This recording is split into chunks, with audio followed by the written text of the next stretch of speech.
Tere,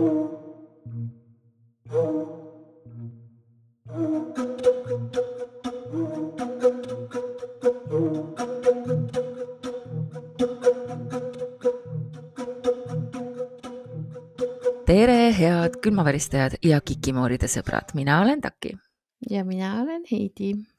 Ja me salvestame Volbri õhtul, nõidade ööl täna seda saadet. Väljas on talveilm, sadas isegi mingit lörtsilaadset asja. Ja nii mõnus on nagu eile õhtul reaalselt, ma niimoodi kaifisin seda ja üleeile vist oli ka õhtul sadas täiega ja kui ta siia katuse peale krõbiseb niimoodi mõnusalt seda minev, et see on siuke bliss lihtsalt. Ei, mul ei ole vihma vastu mitte midagi, ma lihtsalt panin ennast valesti riidesse ja läksin nahktagiga ja siis see kõik oli kehva. No õnneks oli autos üks must vihmavari, mille ma sain hiljuti kingituseks Warner Brothersilt, nii et see päästis päeva. Aga ma tahan rääkida ühe imeliku asja, mis mul juhtus. Alustuseks käisime nädalavahetusel lapsega Rootsis, Stockholmis, ööbisime sõbranna juures, kelle juures ma olin külas käinud, issand, teda korter oli nii mõnus, ei kujuta ette, mul lihtsalt nagu mul oli nagu see kõik oli nagu minu hingele tehtud korter, et ma lihtsalt, ma ei tea, see kuidagi nii tervendas mind. Aga me käisime siis tegelikult selleks, et minna Curtis Connori ja Jacob Sharpi stand-upile, mis oli kohutavalt naljakas ja hullult äge ja ma ei suuda neid ära soovitada, see oli lihtsalt, me Miilaga naersime nagu 1,5 tundi järjest, täiesti nii äge, aga anyway. Ja ma sain niukse laksu sealt, aga istusime ühel õhtul rõdu peal ja just arutasime seda, et sealt on päris hea vaadata tähti, sest et ta elab nagu siukses äärelinnas, on küll Stockholmi piiri sees, aga täitsa niimoodi, et tal on mets on nagu juba seal ja pämbid käivad ja ühesõnaga. Ja siis sel hetkel, kui me räägime sellest, kui hästi on taevast näha, siis ilmus sinna üks liikuv, alguses ma vaatasin Sputnik, aga siis ta jäi paigale ja siis ta läks korraks hästi heledaks ja kadus ära. Nii et minul väike järjekordne UFO juhtumine, mille ma saan kirja panna enda jaoks. Mul on siuke tunne, et me peame varsti UFO saate tegema, äkki see on mingisugune vihje. Ja, et on aeg. Pole tõesti ammu UFO saadet teinud, aga me võime ette sellega Patreonidele valida. Võime, jaa, õige. Ühesõnaga, sellega ma tegelen pärast. Nii et kui saade välja tuleb, siis äkki on see juba seal üleval ja siis ei ole teile enam uudis, aga jah. Aga kas sul on midagi juhtunud vahepeal? Ma jäin haigeks vahepeal, aga see on ka vist kõige õudsem asi, mis minuga juhtunud on. Et muidu vist on hästi. Ei, ma tegelikult tahan ventileerida ka natukene. Jah, palun. Igaks juhuks, kui mõned asjaosalised peaksid ka seda kuulama, seda meie saatekest, siis ma üldse tegelikult ei ole endast väljas, lihtsalt mul vaata, sa tead mind ülihästi, on ju. Ja sa tead, et kui ma midagi teen, siis ma armastan teha neid asju otsast lõpuni ise, on ju. Et siis ma tean, et kõik asjad on täpselt nii, nagu peab ja mitte miski ei ole slippinud kuskilt vahelt ära. Palju kids coded. Nii. Ja nüüd ma siis pean tegema oma lapse lasteaia lõpetamisel mitmeid erinevaid asju. Üks nendest ma pean olema fotograaf seal. Number 2 on see, et ma pean leiutama sinna videograafi. Ja number 3 on see, et ma pean kokku panema lõpuraamatu, lõpualbumi, whatever, kujundama info kokku, kõik prindid, värgid, asjad, ühesõnaga 0-100.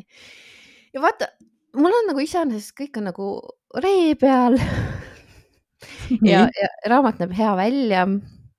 Ainuke asi, mida seal ei ole, on info mõne lapse kohta. Ja siis sa ei saa seda infot. Ja ma ei saa seda mitte kuidagi, nii et kui keegi teist, kes asjaga seotud on, kuulab seda praegu, siis te teate, kelle info puudu on, mingi koputage neile õlale või midagi. Okay. Ühesõnaga, mind ajab närvi see, et see on teistest. ma sõltun teistest ja teine asi, mis mind närvi ajab, see, et ma olen nii kuidagi harjunud sellega, et kui ma ühe korra ütlen midagi, siis nii on. Ehk siis, kui ma ütlen, et näiteks 27.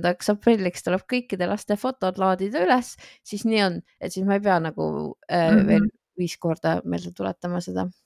No vähemalt nüüd sa ütlesid selle universumisse välja ja ma võin sulle kinnitada, et noh, nagu sina tead ka mind ülihästi, on see, et ma ei taha vinguda. Võimalusel ma väldin vingumist, sest et ma tahaks nagu positiivsust maailma luua, aga täna ma olin lõunal ja noh, homme on 1. mai, ehk siis meil muuseumis peaks olema lühendatud tööpäev.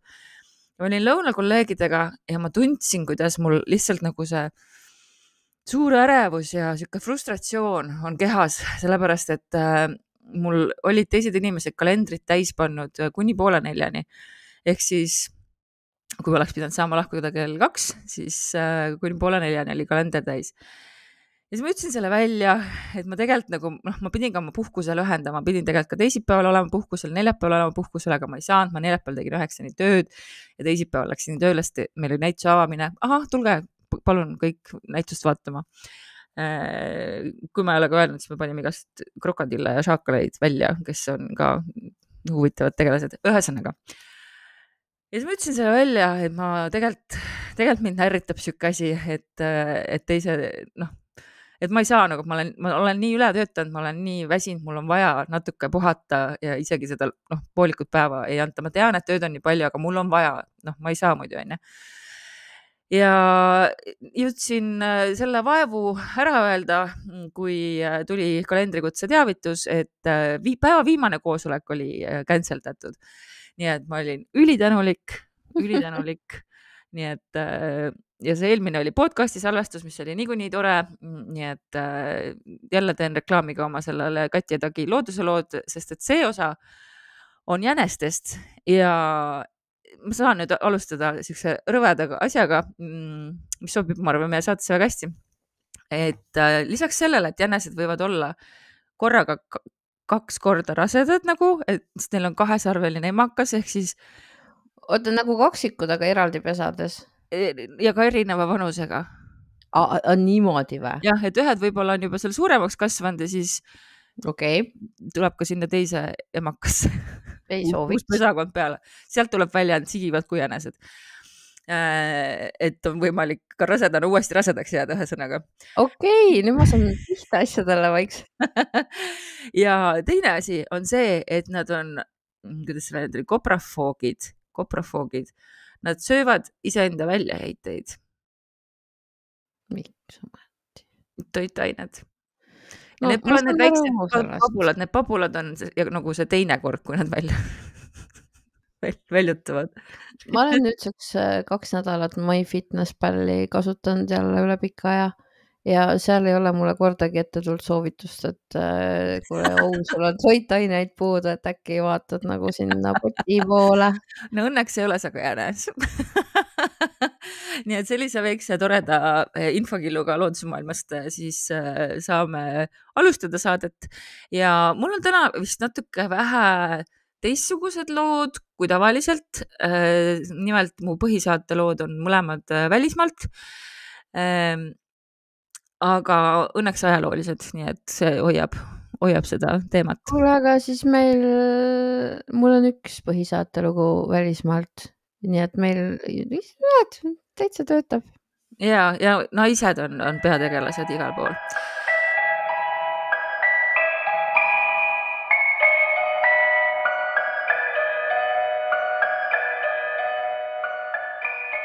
Kõigepealt ma leidsin siis Sakalast 29. aasta juulikuu numbrist sellise toreda pealkirja. Naine põletas oma mehe. Kodune perekonnatüli lahendati 3 revolvripauguga. Naisroimarit ootab elektritool.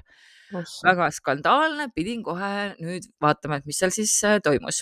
See kõlab nagu mõni Elu 24 pealkiri. No Sakala ikkagi Postimees Grupi väljaanne, me ju oleme sellest rääkinud. Igal juhul siis New Yorgis väidetavalt siis toimus üks süke inimesi ärevaks tegev kriminaalsündmus ja võrreldi siis ühte siis naismõrtsukat Prantsuse selle mõrvari Landruga, kellest me oleme minu meelest rääkinud. Igal juhul see Landruga põletas ju oma neid ohvreid. Aga et nad nimetasidki siis seda naislandruks. Tegemist oli siis tegelikult Laura Weaveriga, kes olla siis olnud 21-aastane. Ja tema minevik olla õige kirju, et ta oli tantsijanna New Yorgi öölokaalides, elas siis aasta aega Lõuna-Ameerikas. Samuti siis lõbustuskohtades teenistuses. Buenos Aires siis tutvus ta ühe itaallasega, elas temaga pikemat aega koos.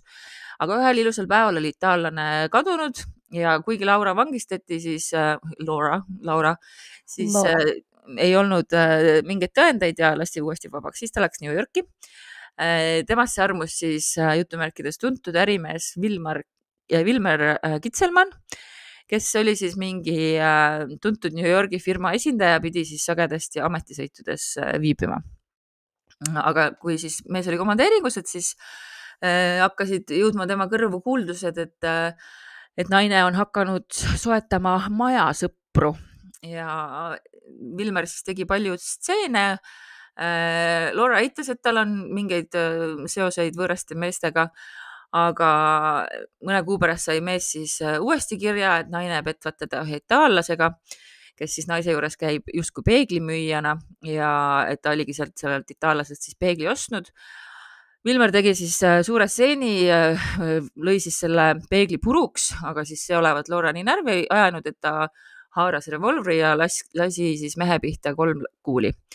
Keegi seda laskmist ei kuulnud, kuna kedagi ei olnud kodus rohkem, aga pärast seda siis ta kandis oma mehe laiba kööki koldele, vallas bensiiniga üle ja pani põlema. Ja esialgu siis ei teatud, et kuhu see Kitselman kadus, aga varsti hakkas nagu töökoht temast puudust tundma. Ja teatati asjast politseile ja siis läbiotsimisel leiti siis Laura Weaveri korterist köögispliidi alt põlenud inimese luid.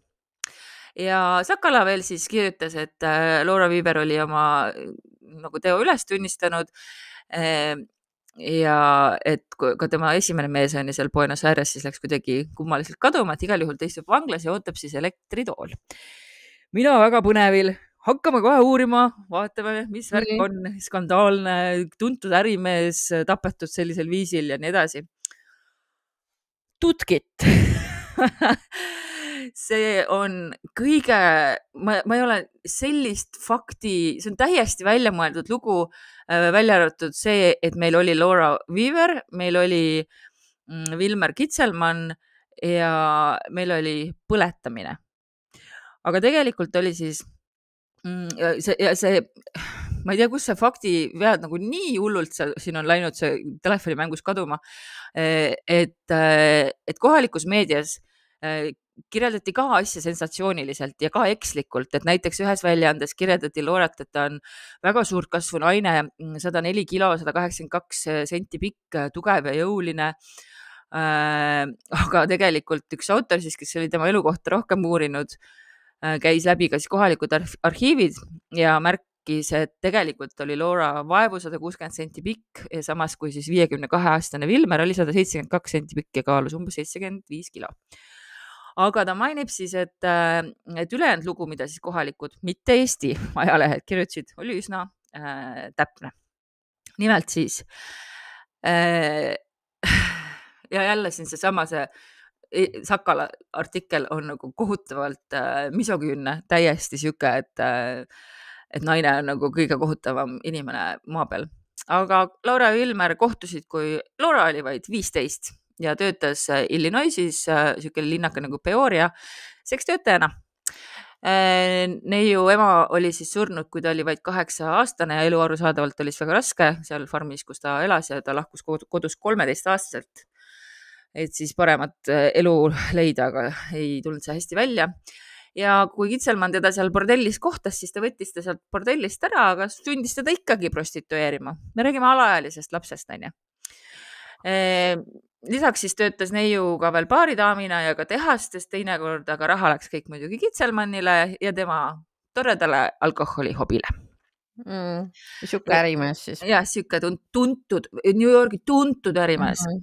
Et noh, nagu kuidas saab ühest loost nagu siuke lugu. Anyway, nad muidugi kolisid hästi palju ja lõpuks nad jäid paika siukses kohas nagu, ma ei oska seda hääldada, Kewanee, ma ei tea.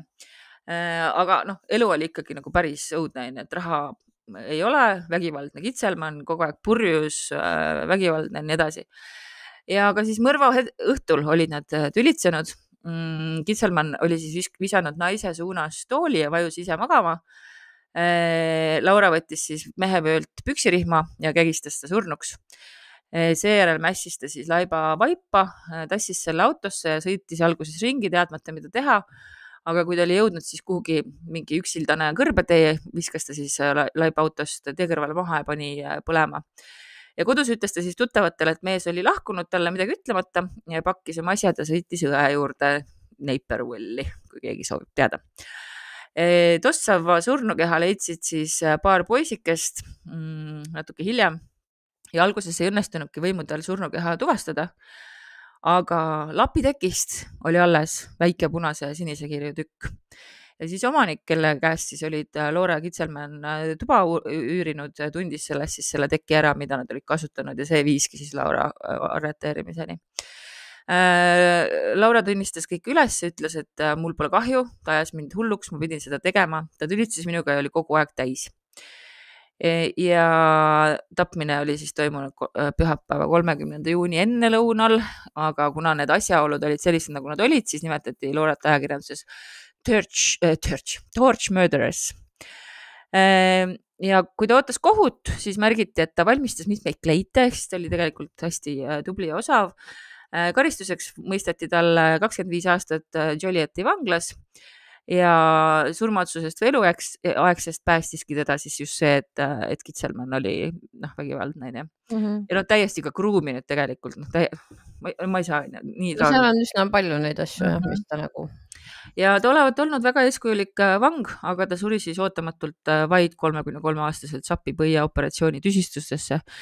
Ja see autor siis, kes seda elulugu tal uuris, oli selle asja juurde jõudnud kuidagi niimoodi, et ta leidis, et ta on tegelikult mingi lapiteki valmistaja ja siis ta leidis mingi lapiteki mustri, mingi postkaardi või mis iganes ja taha oli kirjutatud, et see on see sama lapiteki muster, mida siis kasutas see Torch Murderers Laura Weaver.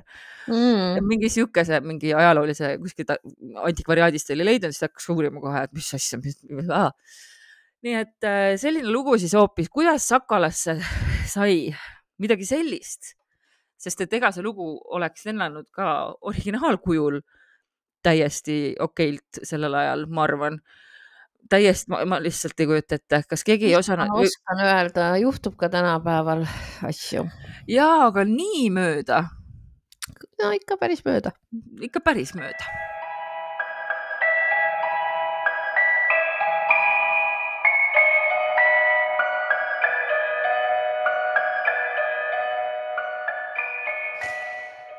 Kuule, aga sa ütlesid, et sul nii lühikesed lood täna võrreldes tavalisega, aga minu meelest see küll nagu väga lühike ei olnud. Okei, no teine. Asjalik. Aga meil on täna Kikimoorid seal komandeeringus saade või? Jah, Kikimoorid komandeeringus. Sest et meie lähme nüüd Chicagosse. Käime kõik USA suurlinnad järjest läbi, kõps. Okei, ja tegelikult oleme Illinoisis. Ja aasta on meil siis 1924. Ka ajastu klapib, väga nice. Ja oli siis kevad, kui siis Chicago jõukates eeslinnades, kus olid hästi rahulikud tänavad ja seal elasid hästi privilegeeritud inimesed. Ja noorukid nautisid siis oma elu, nemad käisid eliitkoolides, aga ühel hetkel juhtus midagi nii šokeerivat, et see raputas siis tervet Ameerikat. Ja see tegelikult on üks üsna hästi tuntud lugu, aga sellest ma räägin pärast, miks ta tuntud on. Igal juhul 2 noormeest, kes ise siis pidasid ennast kind of geeniusteks. The audacity of men. ja otsustasid, et selleks, et nad tunneksid, et nad on teistest paremad, targemad ja osavamad, selle jaoks neil on vaja toime panna üks mõrv. Nojah, mis muu võiks olla selle tõenduseks? ja et ei ole mõrv sellest, et kired lõid üle pea või keegi oli jube vihane või keegi tahtis kellelegi kätte maksta, vaid nende jaoks oli see puhas intellektuaalne väljakutse. See on see lugu, mis valmis meile saadetud vihje põhjal, on ju? Just täpselt. Aitäh sulle, kuulaja. Aitäh, kuulaja. Seda ma unustasin öelda, sorry, ma enne just mõtlesin, et ma ütlen kindlasti. Nii, ja nende eesmärgiks oli siis toime panna täiuslik mõrv, ehk siis mitte kunagi vahele jääda. Ja nende ohvriks langes siis 14-aastane poiss, kelle nimeks oli Bobby Franks. Ja mõrvariteks olid siis Nathan Leopold ja Richard Loeb. Ja kirjutati siis neist kunagi niiviisi, et Nathan ja Richard olid mõlemad tõepoolest erakordselt intelligentsed noored. Leopold oli siis 19-aastane, hästi silmapaistev üliõpilane, huvitus ornitoloogiast, rääkis mitmeid keeli, õppis filosoofiat, eriti hingelähedased olid talle Nietzsche ideed ja tema oli veendunud, et ta kuulub nagu mingit sorti selliste üliinimeste quote hulka. Narcissisti alert. Ja kes siis seisavad tavainimeste moraalist kõrgemal. Ja siis meil oli Richard, kes oli 18-aastane, tema oli noorim inimene, kes oli kunagi lõpetanud Michigani ülikooli. Hästi selline kena välimusega, šarmikas, enesekindel, aga seestpoolt sassis. Ja tema kinniseteeks olid siis kriminaalromaanid ja crime, true crime, kõik see. Nagu meie, väljaspool tead. Ainult, et me ei arva, et me oleme moraalselt teistest kõrgemal asume. Seda tõepoolest mitte. Nii, ja mõlemad noormehed pärinesid siis jõukatest perekondadest ja nende tulevik tegelikult paistis nagu väga helge, kuni nad siis otsustasid oma selle sisemise tarkpea proovile panna sellisel eriti võikal moel. Aga kõigepealt nad tegid natukene ka väiksemaid kuritegusi. Näiteks nad murdsid siia sinna sisse, tegid natukene vandalismi. Tegid vandalismi. Oh my god, mis muga juhtunud on? Good thing, et mul on selle nädala kõik järgnevad päevad vabad, muidu ma ei suudaks vist. Ühesõnaga, pärast neid nipet-näpet kuritegusi otsustasid siis Leopold ja Loeb, et nad tahavad teha midagi, mis oleks nagu maksimaalselt riskantne. Ehk siis nad võtsidki ette selle täiusliku mõrvaplaani, mis jääks lahendamata ja annaks neile selle tunde, et nemad on ühiskonnast igatpidi üle ja kõrgemal. Mul hea meel, et ma selle loo sulle andsin teha, ma oleks nii närvi läinud seda research ides. No ega see selles mõttes jah, on üsna siuke sütitav selles osas, olgem ausad. Okei, võib-olla me arvame siiski, et me oleme moraalselt mõnedest inimestest paremad. Näiteks nagu... Jaa, aga see on põhjendatult. Ma arvan ka, et põhjendatult. Nemad ei arvanud, et see põhjendatud on. Kuskil ei ole kirjas. Järelikult. Nii, okei. Nad siis kavandasid seda mõrva mitu nädalat. Alguses hakkasid siis otsima ohvrit, kes oleks noor. Piisavalt noor, et nad temast jagu saaksid, eks ju. Aga mitte ka liiga noor, sest nad kartsid, et kui ohver on liiga noor, siis keegi ei paneks tähele seda. Milles nagu ma ei saa aru sellest loogikast. 20. See oli veel aeg, kui lapsed käisid tehastes tööl. Okei, jah, fine. Ja ka 21. mail 1924 meelitasid nad siis enda autosse 14-aastase Bobby Franksi, kes oli siis Richard Loebi nõbu. Saad sa aru? Ta võttis oma sugulase. Aina hullemaks läheb, noh.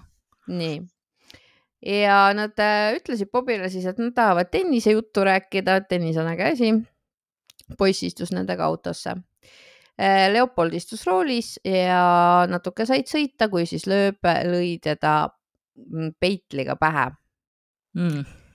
Ja hiljem lämmatasid siis need 2 noorherrad poisi surnuks ja peitsid tema keha, aga selle kehaga läks nagu pahasti. No see, et ta surma sai, see oli juba pahasti, aga tema surnukehaga läks ka pahasti, sest et nad rüvetasid tema surnukeha ja valasid siis ohvri tuvastamise võimalikult keeruliseks tegemiseks selle happega üle. Ja siis nad võtsid kätte ja peitsid selle, mis siis sellest alles jäi, ühe lähedal asuva tööstuspiirkonna mingisugusesse kanalisatsioonitorusse. No ei kõla nagu täiuslik mõrv. Väga mitte, aga nagu nii, noh, selles mõttes, et happe osas ma olen nõus. Jah, happe, jah, see on see sinu obsession. Ma olen sisse rääkinud ennast juba, ma arvan, et kui siin kuskil mingi happe case on, siis ma olen esimene vend kohe seal. Ja, ülekuulamisel. Jep. Nii. Ja samal ajal, kui nad sellega tegelesid, siis nad sujuvalt hakkasid lunaraha nõude kirju kirjutama siis selle poisi vanematele, teeseldas, et nende poeg on veel elus. Puuduvad kommentaarid, sest nad on nii lollid lihtsalt. Noored ja lollid. Tegelikult jah. Aga täiuslikku mõrv ei olnud jah, nagu Dagmar juba ütles, targad sõnad, kaugeltki mitte täiuslik, sellepärast et nende vendade plaan hakkas üsna kiirelt nagu lagunema. Sellepärast, et politsei läks siis kuriteopaigale ja leidis sealt paari väga haruldasi prilliraame. Ja need prilliraamid, nooblite poiste prillid, kuulusid siis Nathan Leopoldile.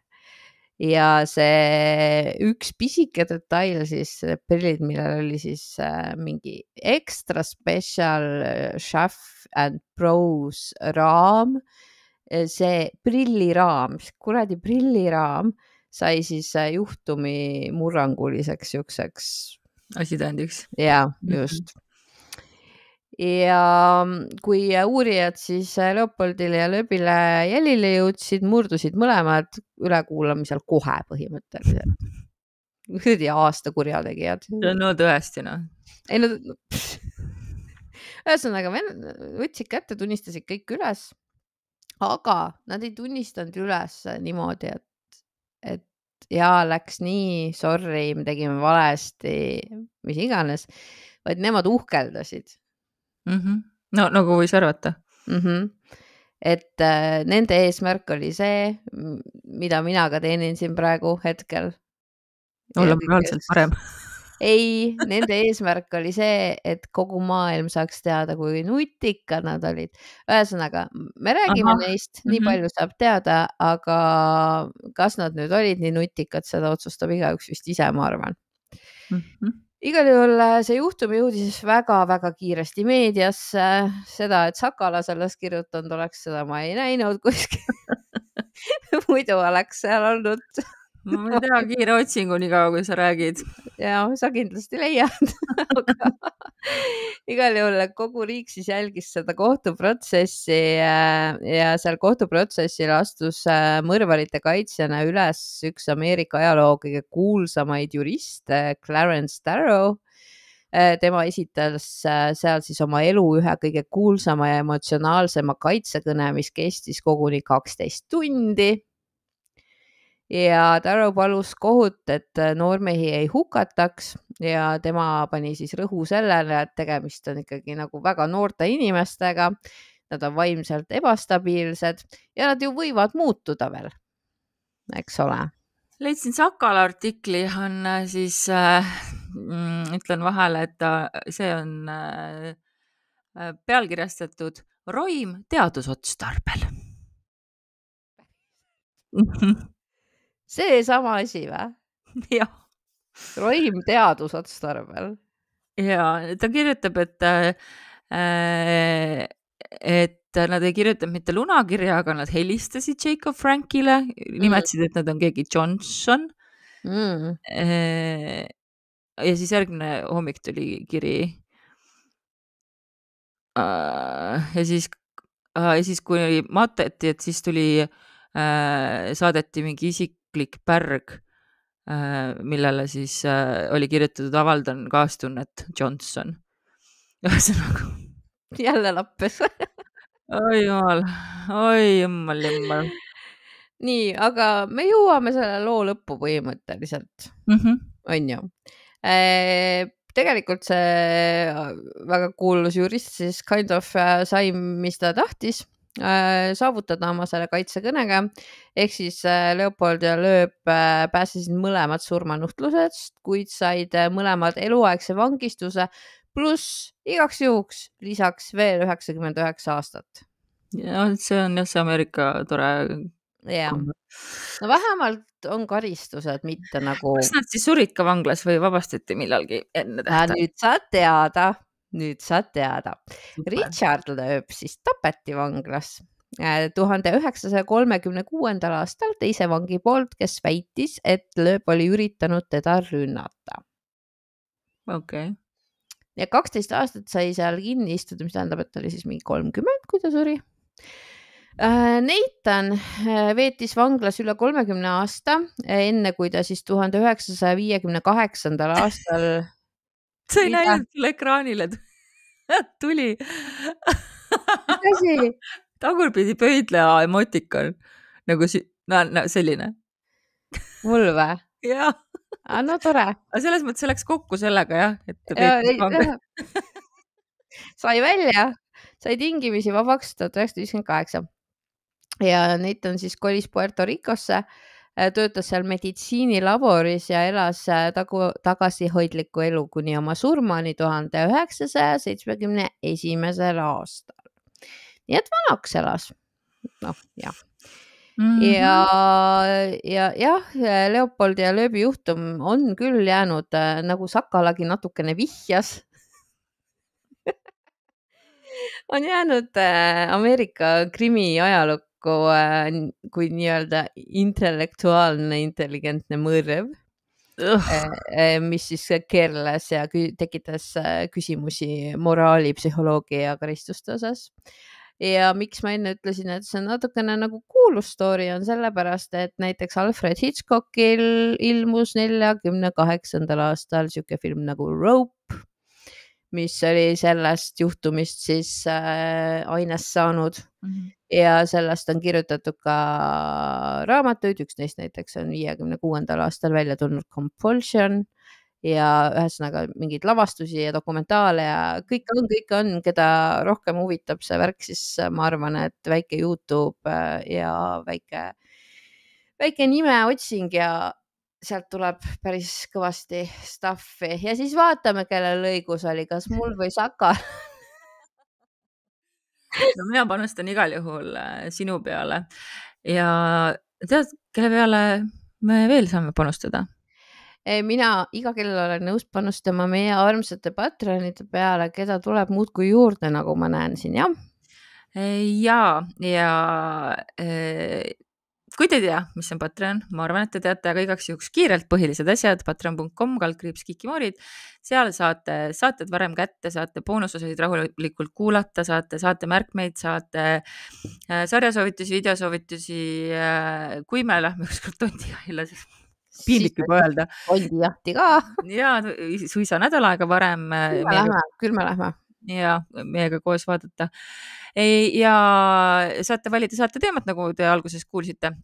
Nii et me ikka pakume teile üht-teist vastu selle eest, et te meid toetate. Me oleme teie toetusest super tänulikud. Ja nädal aega saab tasuta Patreoni proovida, et vaadata, kuidas teile see istub. Ja igas saates me siis ka nimeliselt täname meie toetajaid ja kõigepealt suur aitäh vippkülmaväristajatele, kelleks on Indrek, Pilleriin, Mumm ja Poltergeist ja Sven. Ja lisaks siis veel suured tänud külmaväristajad Agnes, Anett, Anne, Anni, Annika, Anju, Bell lille-emojiga, Krissu, Diana from the Moon, Elizabeth, Elizabeth, Endre, Erika, Edlin, Erki, Friida, Kathy, Grets, Heili, Helen, Heleri, Hundiblika, Ilona, Iiris, Jaanika, Jaks vist, Joss, Jörgen, Kadi ja Oliver, Kairi Pulst ja Kairi kummituse emojiga. Ja aitäh, Karena, Karina, Katt, Austraalia, Kati, Kats, Kelly, Y-ga, Kerli, Kersti, Ketrin, Grettu, Kretsu, Kristlin, Krista, Kristel, Kristin, Kätlin, Liina, Maarja, Malle, Mariette, Marta, Merit, Merle, No Name, Regli, Shirley, Tondiste, Valge Siil, Viirastus, Väike Päike, Ülo ja Maiken. Mul on nii hea meel, et ma ei pea neid K-tähti ise enam pusserdama seal. Aga jällegi suur aitäh. Lisaks siis www.kikimori.ee ja meie merch'i pood, kuhu tulid bikiinid. See on jah uskumatu, et nad sinna ilmusid lõpuks, aga seal nad on. Kuidas sa nimetasid neid kikiinid või? Kikipikid. Kikipikid, kikiinid.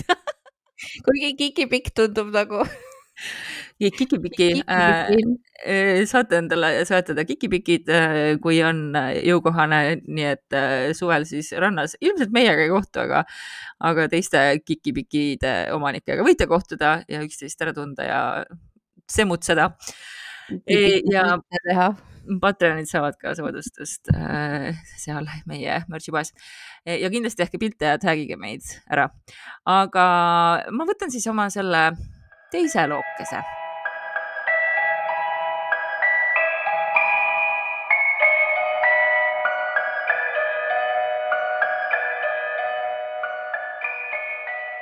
Me lähme jällegi välismaale, aga me lähme siis seekord Birminghami ja Birminghamis siis selline linnaosa nagu Erdington ja kõigepealt aasta 1817 ja kuupäev 27. mai. 1817 oli siis 20-aastane Mary Ashford 26. mai õhtul tantsupeol. Sealt ta lahkus südaööl koos Abraham Thorntoniga. See oli mingi mees, keda ta eriti ei tundnud. See tundub nii romantiline. Ja Mary ööbis oma sõbranna Hannah Coxi juures ja lahkus sealt varahommikul umbes kell 4 ja teda nähti veel siis mõni aeg hiljem elusana liikumas põldude poole. Aga hiljem samal hommikul leiti siis tema surnukeha porisest veeloigust ja oli siis näha jalajälgi, mis oli siis näha, et alguses läksid nagu meeste jalajäljed ja siis naiste jalajäljed lähevad koos sinna loigu poole, aga tagasi tuli siis vaid üks paar jälgi. Ja naist oli siis vägistatud ja ta oli siis tapetud. See Thornton arreteeriti, ta tunnistas, et nad olid Maryga seksinud, aga ei midagi enamat. Ja kuna tõendeid ei olnud ja kuigi ta alibi oli nagu ta oli, siis ikkagi vandekohus mõistis ta õigeks. Mary vend William Ashford esitas apellatsiooni, aga kasutas siis ühte sükest väga haruldast seaduslikku võimalust, ehk siis ta nõudis trial by battle. Et see oli siis keskajast pärinev õigus viia läbi siis duellina kohtuprotsess. Aga William keeldus sellest ja siis duelli kohtumine jäi ära. Aga see on siis Inglismaa ajaloos viimane kord, kui seda seadust on rakendatud. Ja 2 aasta pärast siis tühistati see duelli kohtuprotsessi võimalus seadusandluses täielikult. Thornton ise lahkus Inglismaalt ja rändas Ameerikasse ja Mary mõrv jäigi lahendamata. Ja tähelepanuväärne on ka see, et Mary oli juba enne oma surma nagu ärev olnud ja oli siis sõbrale maininud, et tal on algava nädala osas halb tunne. Nüüd me teeme ajahüppe, lähme edasi ajas 157. Meenutan teile paari fakti. 20-aastane naine oli siis Mary. Laipleti 27. mai hommikul ja see piirkond, kus see siis verelõik oli, seda ma ei maininud, see oli siis Pipe Riding siis Erval ehk siis tänapäeval tuntakse seda Pipe Heath Park ehk siis üks kindel konkreetne park ja tema siis selle kahtlusaluse nimi oli Thornton. Nii, aasta 1974. 26. mai õhtul jäi kadunuks Barbara Forrest, 20-aastane sotsiaaltöötaja, kes töötas heategevuslikus lastekodus Growing Up Girls Foundation. Ta oli veetnud õhtu koos oma poissõbraga ja öösel lahkus, et koju minna. Aga kui teda 27. mai hommikul tööle ei ilmunud, siis algatati otsingud ja leitigi siis mõned päevad hiljem tema surnukeha täpselt samast kohast, kus 157 aastat tagasi oli leitud tapetud Mary Ashfordi surnukeha. Barbarat oli siis vägistatud ja surnuks kägistatud ja kuigi ta oli viimati olnud siis koos poissõbraga, esitati kahtlustus hoopis töökaaslasele, kelle nimeks oli Michael Ian Thornton. Ka temal oli väga küsitav alibi, ta püüdis uurijatele valetada, tema pükstelt leiti vereplekke, aga kuna 70-ndatel polnud veel kättesaadavat DNA tehnoloogiat, siis ei olnud võimalik tema seotust kuidagi tõendada ja ametlikult on siis juhtum lahendamata. Ja siis ka Barbara oli väljendanud enne oma surma, et see kuu ei too mul õnne, ära küsi mult, miks, ma lihtsalt tean. Ja need sarnasused, mis on kahe juhtumi vahel, on täiesti uskumatud, on ju. Sama vanus, mõlemad olid 20, sama kuupäev, 27. mai, sama koht, sama perekonnanimi kahtlusalustel. Ja mõlemad naised olid tuntud kui väga tagasihoidlikud, tööka eluviisiga noored naised. Ja mõlemad juhtumid muidugi said oma ajastu meedias palju tähelepanu, aga lahendust ei ole. Kas see võib olla, et see teine mõrv oligi based on esimene? Et keegi, kes kuulis mõrvast ja vaatas, et mul on sama perekonnanimi. Ja, ma elan siin samas, mul on sama perekonnanimi, seal on üks tšikk, kes on 20. Siuke kuupäev oli, 2 päeva on aega veel. See ei meigi muidu sensi, kuidas see võimalik on nagu? Ma ei tea. Nii et ma leidsin selle, algselt leidsin TikTokist, nii et see on siin praegu erinevate allikate pealt kokku pandud lugu. Nii et jah, see ongi kõik, ei olegi lahendatud ja lihtsalt oligi sarnane ja nii oli.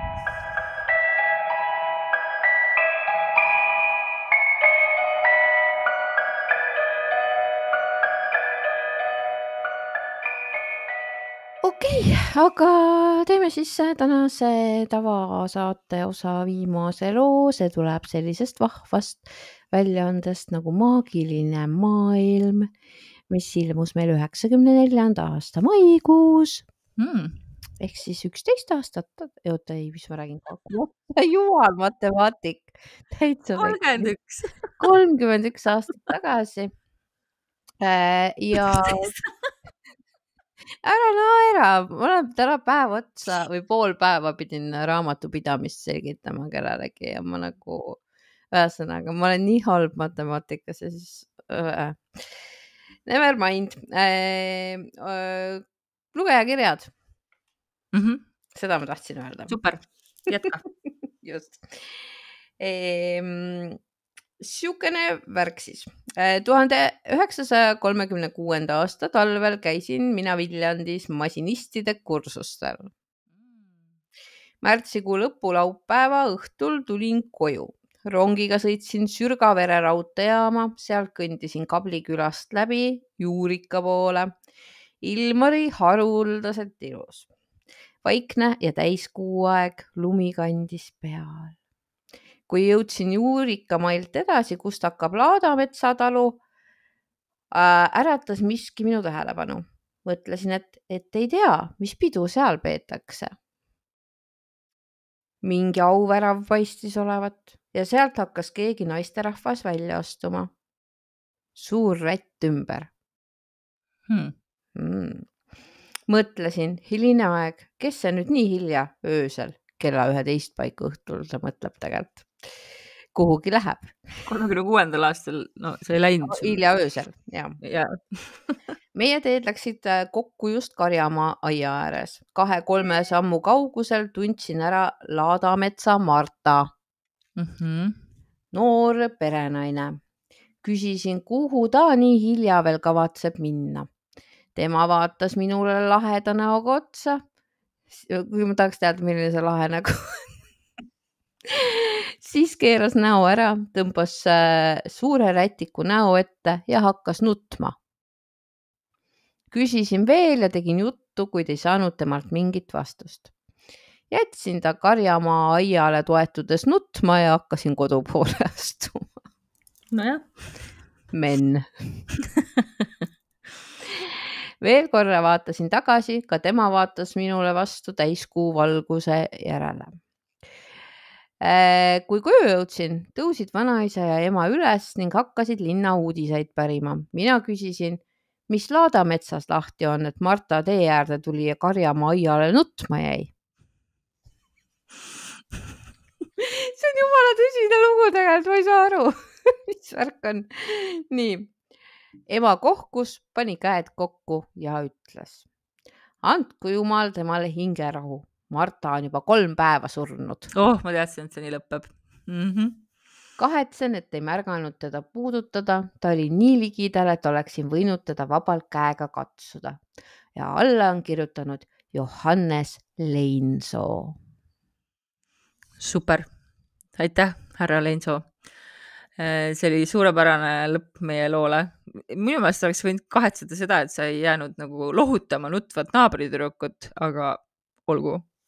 Tead, kusjuures tegelikult hakkasin täiesti vale lugu lugema, see oli järgmine, mida ma tahtsin lugeda, aga no, eks siis on järgmiseks korraks midagi. Muidu me oleks ussitades lõpetanud täna. Mis asjas? Ussitades. No vaatame, kus me boonusosas lõpetame, et ärge siis ehmuge, kui pärast muusikat tuleb väike looke, mis poole pealt ära lõpeb.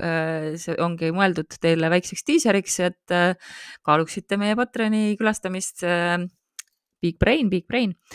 Et mul on mitu korda küsitud, et mis värk sellega on, et lugu lõpeb poole pealt ära, nii et sellepärast ma igaks juks ütlen üle.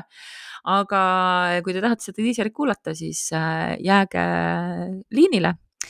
Ja siit me lähme osa seltskonnaga edasi, aga teistega siis kohtume nädala pärast ja seniks püsige kõhedad.